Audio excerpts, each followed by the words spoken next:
Hello বন্ধুরা, রহস্য উন্মোচন চ্যানেলে আপনাকে সুস্বাগত।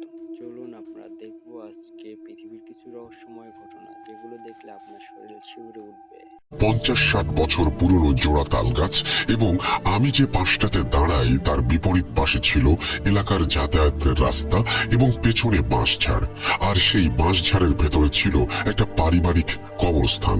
সবচেয়ে অদ্ভুত বিষয় হলো সেই কবরস্থানে প্রাপ্তবয়স্ক কোনো মানুষের কবর নেই, সবই ছোট বাচ্চাদের কবর। আমি প্রায় 7-8 বছর যাবত ওরকম একটা জায়গায় দাঁড়িয়ে স্মোক করলেও কখনো কোনো সমস্যা হতে দেখিনি। এরকমই একদিন রাতের বেলা বের হই সেই পুকুর পাড়ে যাবার জন্য। ওখানে গিয়ে যখন স্মোক করছিলাম তখন হঠাৎ করেই মনে হতে লাগলো আমার আশেপাশে কেউ হাঁটাহাঁটি করছে, আর আমার শরীরটাও আস্তে আস্তে একটু ভারী অনুভূত হতে থাকে। তবে অত রাতে ওখানে কারো থাকার কথা নয়, বিশেষ করে আমি যে সময়টায় ওখানে যেতাম সেই সময়টায় ওখানে কেউই থাকতো না, আসতো না। তাহলে আজ হঠাৎ এলো কেন? হাঁটার আওয়াজ পেয়ে আমার হাতে থাকা টর্চ লাইটটা জ্বালিয়ে এদিক ওদিক তাক করে কাউকে খুঁজে না পেয়ে বাড়ির উদ্দেশ্যে রওনা দিলাম।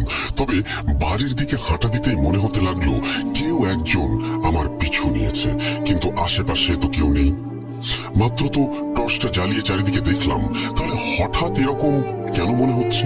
আমি পেছন ফিরে তাকাই, কিন্তু এবারও আমি কাউকে দেখতে পাই না। তাই ব্যাপারটা নিজের মনের ভুল ভেবে বাড়ি ফিরে আসি। মাঝে 2-1 দিন কোনো সমস্যা হয়নি, তবে হঠাৎই একদিন রাতের বেলা এই একই সমস্যা শুরু হয়। পুকুর